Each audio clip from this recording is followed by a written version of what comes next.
आज हम लोग टाइप्स ऑफ पार्टनर्स देखेंगे। ये 8 मार्क का नहीं आएगा, 4 मार्क का आएगा, ठीक है।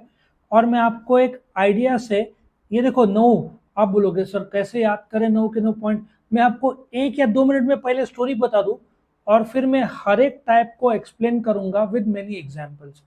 ऐसे सोचो, एक एक्टिवा गाड़ी है, ठीक है, एक्टिव पार्टनर हुआ। उस गाड़ी में एक माइनर बैठा है, ठीक है, और उस माइनर के हाथ में अकाउंट्स की बुक है। अकाउंट्स में नॉमिनल अकाउंट है। उस माइनर के पीछे उसकी छोटी बहन है जो डॉर्मेंट मतलब सोई, स्लीपिंग पार्टनर, सोई हुई है। गाड़ी की डिक्की में सीक्रेट पार्टनर है।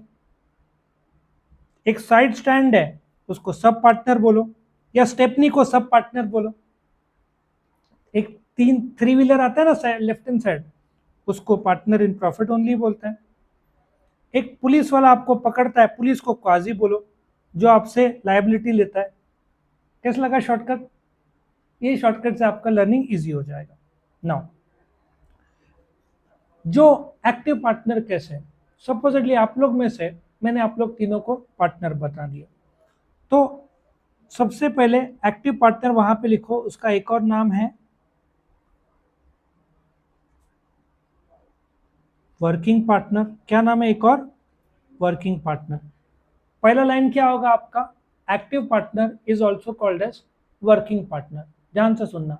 Number 1, he has contributed capital, he takes active part in the running of the business, ठीक है। वो मैनेजर या ऑर्गेनाइजर, एडवाइजर, बट वो धंधे में आके बैठ रहा है, गले में बैठ रहा है, कस्टमर के सामने, कस्टमर जानते हैं वो पार्टनर है। कैपिटल कंट्रीब्यूट किया है, उसका नाम सब जानते हैं, कुछ भी छुपा हुआ नहीं है। उसको प्रॉफिट एंड लॉस दिया जाएगा, उसने कैपिटल कंट्रीब्यूट किया, उसका liability unlimited joint and several रहेगा, ठीक है। इन शॉर्ट एक्टिव पार्टनर वो है जो धंधे में आ रहा है, काम कर रहा है, कैपिटल कंट्रीब्यूट किया है, प्रॉफिट एंड लॉस शेयर कर रहा है, लायबिलिटी के लिए लायबल है वो, ठीक है ना। That is called as active और वर्किंग पार्टनर। दुनिया जानती है कि भाई 3 भाइयों में से ये भी पार्टनर है, क्योंकि वो सामने दिखता है, प्रेजेंट होता है, काम करता है।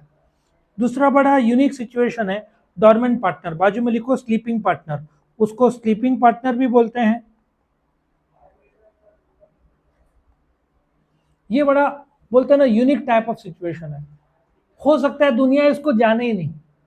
वो बोलता है, सपोजिटली आप लोग 3 जन हैं, तू बोलती है मैं 10 लाख रुपए डाल दी हूं, बट मैं पार्टिसिपेट नहीं करूंगी, मेरे दूसरे बिजनेस है। तुम लोग दोनों बोलते हैं okay, now you are a partner, but लोगों को पता चलेगा नहीं। What have you contributed capital? So dormant partner is a partner जो डे टू डे बिजनेस में पार्टिसिपेट नहीं करता जैसे एक्टिव पार्टनर करता है। Does he contribute capital? Yes. क्या उसको प्रॉफिट एंड लॉस दिया जाएगा? यस। क्या वो लायबल है? यस। बट वो वर्किंग पार्टनर नहीं है। उसके 10 बिजनेस होंगे, उसके पास पैसा है, वो बोलता है मैं धंधे में पैसे लगाऊंगा बट मैं पार्टिसिपेट नहीं करूंगा। So such type of partner who contributes capital, shares in the profit and loss, liability unlimited है, सब चीजें लागू होगा, लेकिन पब्लिक को हो सकता है वो पता ही ना हो। तो ऐसा टाइप का पार्टनर इज डॉर्मेंट पार्टनर, ठीक है। इनको स्लीपिंग पार्टनर भी बोलेंगे। बाकी पार्टनर्स लोग को पता है पार्टनर है, बट वो पब्लिक के सामने नहीं आएगा, छुप नहीं रहा है वो, लेकिन बस वो बोलता है मैं, जैसे स्टार्टअप में जो पैसा लगाते हैं, शार्क टैंक देखा है, वो पैसा लगाते हैं, वो धंधा मैनेज नहीं करते, उनके पास खुद का धंधा है। इन्वेस्टर बोलो, सी कई सारे नाम है, शेयर होल्डर बोलो, प्रोमोटर बोलो, ठीक है ना। बट अल्टीमेटली, लेकिन वो हो सकता है, पहली बात तो ऑर्गेनाइजेशन कंपनी है तो शेयर होल्डर होगा, यदि पार्टनरशिप है तो डॉर्मेंट पार्टनर होगा, कोऑपरेटिव सोसाइटी में पैसा लगाया तो हो सकता है वो मेंबर हो। सो कौन सा टाइप का धंधे में किस तौर पर पैसा लगाया और उसका पार्टिसिपेशन क्या है वो आएगा, समझा। तीसरा, नॉमिनल पार्टनर। ये बड़ा यूनिक टाइप ऑफ पार्टनरशिप है। इसमें सलमान खान का एग्जांपल ले लो, मैं तुमको बहुत बढ़िया एग्जांपल देता हूं। तुमने कोई मसाले में देखा है कोई एक्टर का नाम या फोटो? एड्स नहीं, वो मसाला कुछ ऐसे मेरे को याद नहीं आ रहा है, या बीइंग ह्यूमन के टी शर्ट्स मिलते हैं। तुम्हारे नॉलेज के लिए, आई थिंक मधुरा गारमेंट शायद बनाता है, मुझे चेक करना पड़ेगा। So Salman Khan is the brand ambassador. एक जिम का चेन ओपन होता है, सलमान खान अपना नाम देता है उस जिम के चेन में, अब सलमान खान का फोटो है, उस नाम से लोग आएंगे, स्ट्रेट फॉरवर्ड है, भाई सलमान खान ब्रांड एम्बेसडर है तो अच्छा होगा। Now the gym, is Salman Khan a partner directly? He's a nominal partner. Does he actively participate? No. Does he contribute capital? No. Does he share in the profit or loss? Maybe not, but he will be given commission. आजकल का एक नया trend उभरा है, आप पापड़ में देखोगे अमिताभ बच्चन का फोटो, आप बोलते ना रणबीर कपूर का फोटो देखोगे, रणबीर कपूर है शायद दूसरा, तो एक्टर के फोटो उस प्रोडक्ट के ऊपर आते हैं, देखा है। और नया ट्रेंड ऐसा है, हाँ इसका best example air Jordan, air Jordan shoes, Michael Jordan basketball में हर शू के पीछे करीबन 2% उसको लाइफ टाइम मिलेगा। सो 1000 करोड़ का बेचा तो 20 करोड़ उसको बिना कुछ किए मिलता है। जैसे यूट्यूब में व्यूज बढ़ते हैं तो आपके ऑटोमेटिक मोनेटाइजेशन, मॉनेटरी एस्पेक्ट बढ़ता है।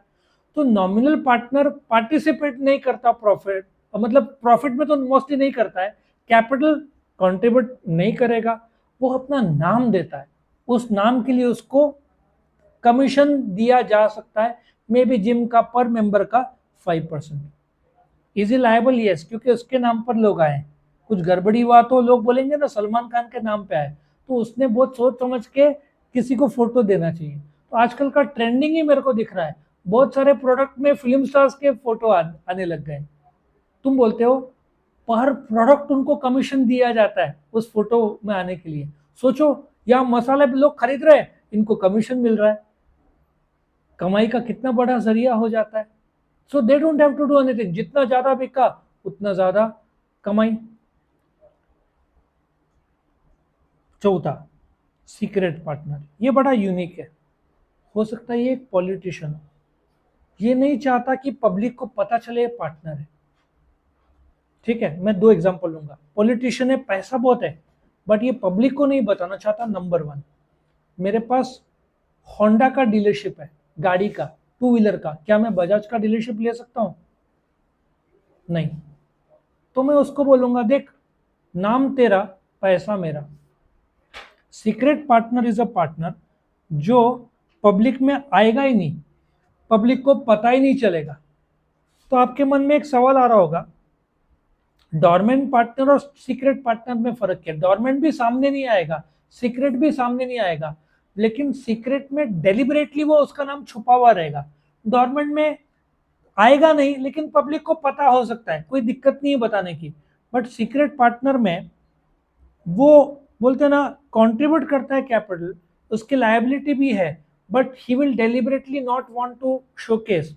अब मैं आपको बताता हूँ, मुंबई में मैक्सिमम फिल्म स्टार्स क्या करते हैं, जिनको 30-40 करोड़ रुपए मिलता है पर फिल्म, और आजकल 30-40 तक के बड़े फिल्म्स को रोक दिया है, कोई देखने नहीं जा रहा है यंगस्टर, सब नेटफ्लिक्स में आने का वेट करते हैं। एक स्त्री 2 600 करोड़ की ओर बढ़ रही है, बाकी तो कोई भी फिल्म चली नहीं जा रहा, जवान और 2-3 छोड़ के। सो जब फिल्म स्टार को 40 करोड़ मिला, एक बिल्डिंग में बॉम्बे में तो 5-5 करोड़ के फ्लैट्स आते हैं, अक्षय कुमार गया तो देखे अक्षय कुमार 6 करोड़ बोल देगा, तो क्या करेगा, एक फर्म एस्टेब्लिश करेगा, लोगों को पता नहीं चलेगा वो उधर पार्टनर है, वो फर्म के लोग खरीदने जाएंगे, तो नॉर्मल मार्केट प्राइस में मिलेगा ना, अक्षय कुमार का नाम आ गया तो रेट बढ़ जाता है। सो कई बार ये लोग सीक्रेट पार्टनर हो सकते हैं इन अ पर्टिकुलर वेंचर, बाद में पता चलता है भाई इसमें इसका पैसा था। ठीक है, माइनर एज अ पार्टनर, ये बड़ा इंटरेस्टिंग कंसेप्ट है। माइनर जो 18 साल से कम है, अब माइनर है तो साइन नहीं कर सकता, क्योंकि ऐसा नहीं कि अक्ल नहीं रहती है, इमेच्योर रहता है, वो नहीं है, बट कायदा बोलता है 18 साल से कम वाला सिग्नेचर नहीं कर सकता, ये कायदा है, सेक्शन 11 इंडियन कॉन्ट्रैक्ट एक्ट 1872। अच्छा, तुम शेयर होल्डर नहीं बन सकते क्योंकि शेयर होल्डर में साइन करना पड़ता है, शेयर होल्डर नहीं बन पाओगे। क्या पार्टनर बन सकते हो? द आंसर इज यस, क्योंकि agreement can be oral also, oral agreement में चलता है, सो उसको बेनिफिट्स ऑफ पार्टनरशिप के लिए लिया जा सकता है। बट यहाँ पे दिया नहीं, मैं एक्स्ट्रा बोल रहा हूँ, 18 साल होने के बाद 6 महीने के अंदर उसको बोलना पड़ेगा कि वो फुल फ्लेजेड पार्टनर बन रहा है कि नहीं, हाँ बोलता है तो जब से ज्वाइन किया तब से लेकर अब तक सारे लाइबिलिटीज उस पर लागू होगा। अब एक सवाल आता है, क्या माइनर को इनकम टैक्स भरना पड़ता है? द आंसर इज यस, क्योंकि उसने कमाई किया तो भरना पड़ेगा। लेकिन तुम बोलोगे 15 साल का तो इनकम टैक्स कैसे भरेगा? उसके फादर साइन करेंगे ऑन हिज बिहाफ। बहुत सारे प्रोविजन है सेक्शन 64 इनकम टैक्स एक्ट 61 में। बट बाल कलाकार भी है, उनको भी इनकम टैक्स लगता है यदि उनका स्लैब में आ गया इनकम 2.5 लाख के ऊपर उसका इनकम है, उसके अपने अलग कायदे। बट ये पॉइंट क्या है, क्या पार्टनर बन सकता है? यस चलेगा। पार्टनर इन प्रॉफिट ओनली बड़ा यूनिक है। दो जन है, दो पार्टनर है ए और बी। बी बोलता है मेरे पास स्किल है, ए बोलता है कि मैं 10 लाख लगा रहा हूँ। बी बोलता है मेरे पास पैसा नहीं है, बट दोनों में पार्टनरशिप हो जाता है। ए ने क्या लगाया? 10 लाख। बी ने क्या लगाया? 0। तो ए बोलता है देख प्रॉफिट हुआ तो अपन दोनों शेयर करेंगे, लॉस हुआ तो तेरा, क्योंकि कैपिटल मैंने लगाया। बी ने एग्री किया तो पार्टनर इन प्रॉफिट हो जाएगा। कौन? ए। वो प्रॉफिट लेगा बट लॉस नहीं लेगा, लॉस बी को भुगतना पड़ेगा। प्रॉफिट दोनों का, लॉस सिर्फ बी का। तो ऐसे टाइप का पार्टनर को पार्टनर इन प्रॉफिट ओनली बोलते हैं। आया समझ में? नेक्स्ट सब पार्टनर बड़ा इंटरेस्टिंग है। ए बी सी कितने पार्टनर्स हुए? 3। सी बोलता है कि मैं एक पार्टनर है डी, उसको लाना चाहता हूं। किसको लाना चाहता हूं? डी को। ए भी मना कर देते हैं। तो क्या ला सकते हैं?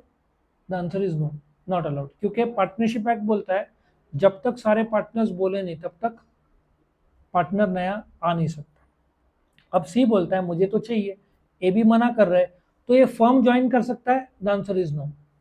तो सी बोलता है डी को तो एक काम कर, मुझे पार्टनरशिप के काम के लिए मुंबई जाना है, मेरे बजाय तू जा, जो प्रॉफिट का हिस्सा मुझे मिलेगा उसमें से मैं तेरे को एक हिस्सा दूंगा। सो डी सी का पार्टनर है, पार्टनर्स पार्टनर है, बट एबीसी फर्म का पार्टनर नहीं है। लॉजिक समझ में आया? सब पार्टनर, जैसे एक 11 प्लेयर है, एक फील्ड फील्ड के बाहर गया, दूसरा आ गया, सब फील्डर बोलते हैं ना, तो वो सब फील्डर है बट वो बैटिंग बॉलिंग नहीं कर सकता, बट वो मैदान में जा सकता है। सो सब पार्टनर एक पर्टिकुलर पार्टनर का वो पार्टनर है बट फर्म का पार्टनर नहीं है, क्योंकि फर्म ने मना किया है। तो क्या करें? पार्टनर का पार्टनर बन जाए।